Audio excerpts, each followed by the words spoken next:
নমস্কার বন্ধুগণ, আজকে আমি কাঁচা ছোলা নিয়ে কিছু কথা বলছি। আপনারা হয়তো সচরাচর কাঁচা ছোলা দেখে থাকেন বা খেয়ে থাকেন, দোকান থেকে হয়তো কিনে খান বা কখনো সখনো হয়তো ইচ্ছা করলে আনেন। কিন্তু দেখুন, এই যে কাঁচা ছোলা, এইটা আপনারা ভিজিয়ে রেখে তারপরে একটু যখন ফুলে উঠবে আপনারা সিদ্ধ করেও খেতে পারেন। তো ছোলা খাওয়া কতটা স্বাস্থ্যের পক্ষে উপকারী সে তো আপনারা হয়তো কম বেশি জানেন। কাঁচা ছোলার পুষ্টিগুণ: ছোলাতে আছে প্রচুর ফাইবার এবং অ্যান্টিঅক্সিডেন্ট, যা পাকস্থলীতে বিভিন্ন উপকারী ব্যাকটেরিয়া তৈরির মাধ্যমে হজম ক্ষমতার উন্নতি ঘটায়, কোষ্ঠকাঠিন্যের সমস্যা কমায় এবং শরীরে থাকা ক্ষতিকর টক্সিন উপাদান বের করে দিতে সাহায্য করে। নিয়মিত কাঁচা ছোলা খেলে ব্লাড প্রেশারও নিয়ন্ত্রণে থাকে। তাই আপনারা কাঁচা ছোলা ভিজিয়ে আপনারা এরকমভাবে করে খান এবং আপনারা উপকারী হন। আর সেই উপকার কিন্তু আপনাদের মধ্যে যাদের সুগার আছে তারাও কিন্তু এই কাঁচা ছোলা সকালবেলা খেলে পরে খুবই উপকার হবে। কারণ এই যে খোসাগুলো আছে না, এই খোসাগুলো শুদ্ধ চিবিয়ে খেতে হবে। কারণ কি, এটাই হচ্ছে ফাইবার। আর শরীরের কত পুষ্টিকর খাবার খাচ্ছেন সেটাই কিন্তু শরীর পারমিট করে। কিন্তু ওই ভেজাল একগাদা বিভিন্ন রকমের খাবার, সুস্বাদু খাবার, সেটা খেলে কিন্তু শরীর সেটা নিতে পারে না। তাই আস্তে আস্তে মানুষ আজকাল বেশি করে রোগাগ্রস্ত হচ্ছে, বিভিন্ন রোগে তারা ভুগছে।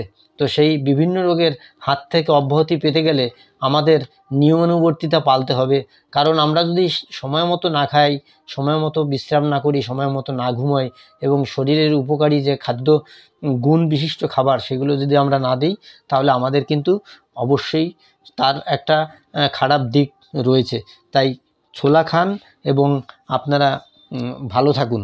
তারপরে দেখুন, এই ছোলা যদি আপনি সিদ্ধ করে তাতে একটু সামান্য যদি নুন দিয়ে খেতে পারেন, আর তার সাথে যদি একটু লেবুর রস দিয়ে খেতে পারেন, লেবুতে থাকে সাইট্রিক অ্যাসিড। সাইট্রিক অ্যাসিডটা দুর্দান্ত কিন্তু মানুষের উপকারী।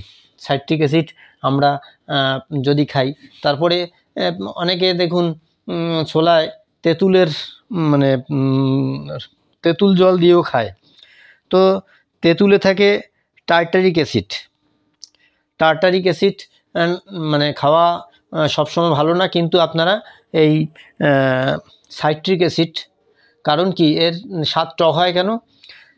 সাধারণত অ্যাসিডের মধ্যে কি থাকে? অ্যাসিডের মধ্যে থাকে টক স্বাদ, তাই কিন্তু আমরা জিভে লাগালে টক হয় খেতে। আর তার পাশাপাশি আর একটা কথা বলবো বন্ধুগণ, সেটা হচ্ছে শশা।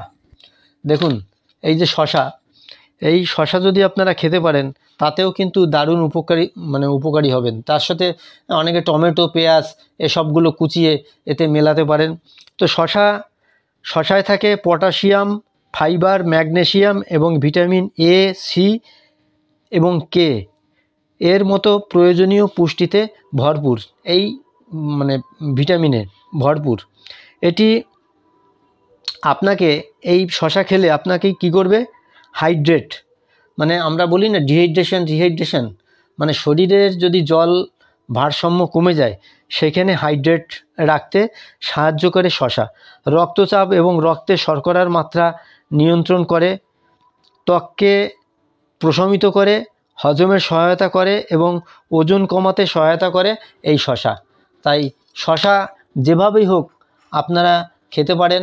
এর সঙ্গে ছোলার সঙ্গে খেতে পারেন। ছোলার সঙ্গে খেলে তাতেও কিন্তু কোনো অসুবিধে নেই। কুচিয়ে এরকমভাবে না, সেটা একটু কুচি কুচি করে কেটে নেবেন ছোলার সঙ্গে। আর এর সঙ্গে পেঁয়াজ, যদি আপনারা আমিষ নিরামিষের প্রশ্ন ওঠে সেই ক্ষেত্রে আমি পেঁয়াজের কথা বলবো না, কিন্তু তা না হলে আপনারা পেঁয়াজ দিয়েও খেতে পারেন। একটু বিট নুন দিলে আরও কিন্তু সুস্বাদু হবে। এর সাথে যদি একটু বিট নুন দেওয়া যায়, যদি কারুর প্রেশার বেশি না থাকে তাহলে নুন খেতে কোনো অসুবিধে নেই। আর প্রেশার বেশি থাকলে তখন নুনটা বাদ দিতে বলা হয়। তো যাই হোক, আপনাদের আমি সেই কথাই বলবো। এবং হজম সহায়ক সব সময় জানেন তো খাবারের পরে যদি মানে এক টুকরো শশা খাওয়া হয়, শশা নিজে হজম হোক না হোক অন্য খাবারকে কিন্তু হজম করিয়ে দেয়। তাই আপনারা প্রত্যেক দিন নিয়ম করে ছোলা সিদ্ধ বা কাঁচা ছোলা, ভেজানো ছোলা হোক বা ভাজা ছোলা হোক, আমি ভাজা ছোলা এক মুঠো অন্তত খাই। আমার ভাজা ছোলা এনে রাখা রয়েছে, আমি সেখান থেকে এক মুঠো খেয়ে নিই। তো এইভাবে আপনারা প্রতিনিয়ত স্বাস্থ্যর দিকে জোর দিন। অনেকে তামাকু সেবন করেন, অনেক কিছু সেবন করেন, সেই সবগুলো বাদ দিয়ে আপনারা নিয়মিতভাবে শশা খান।